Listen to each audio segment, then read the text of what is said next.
Malam tadi sekitar jam 11-an, di tengah gerimis dan dinginnya malam, aku dan temanku kembali ke masjid karena HP temanku tertinggal di kamar masjid.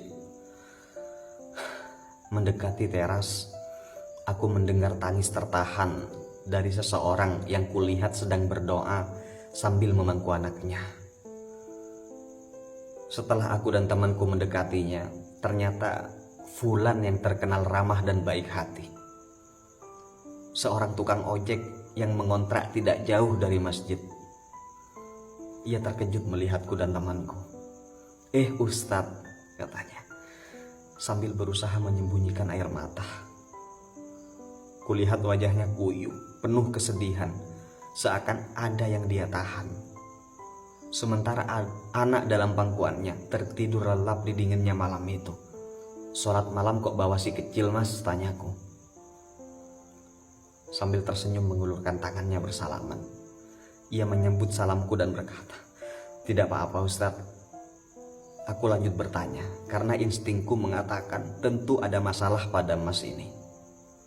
"Sudahlah Mas, tidak usah sungkan Mas. Ada yang bisa saya bantu?" Saya kembali bertanya.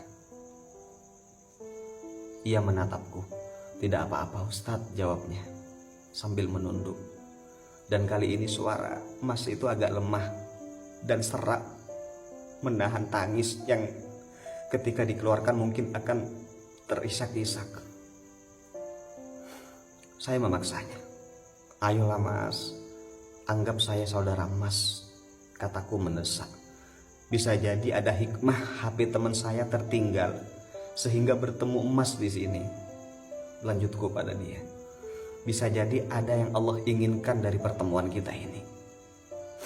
Lalu Mas tukang ojek itu mengangkat kepalanya, menatapku dengan mata yang berlinang. "Dari kemarin saya belum makan Ustadz," katanya terisak. "Sedangkan anak istri saya hanya makan sepiring lontong pagi tadi.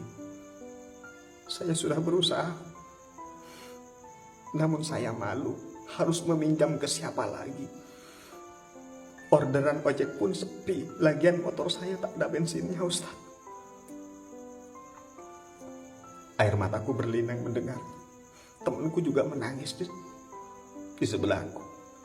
Tenggorokanku terasa sempit, tak kuduga apa yang ia katakan seperti menamparku. Ia belum makan dari pagi. Anak istrinya hanya makan lontong, sementara pagi tadi di rumahku ada sebungkus lontong yang berlebih hingga akhirnya terbuang karena basi.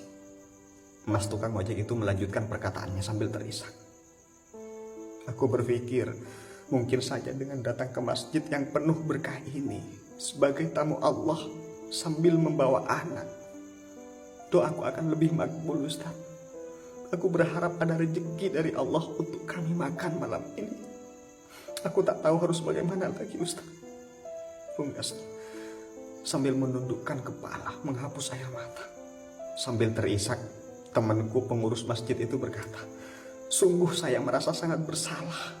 Saya malu kepada Allah. Di saat kami pengurus masjid berencana membangun ini dan itu, program ini dan itu, ada warga kami yang tidak makan.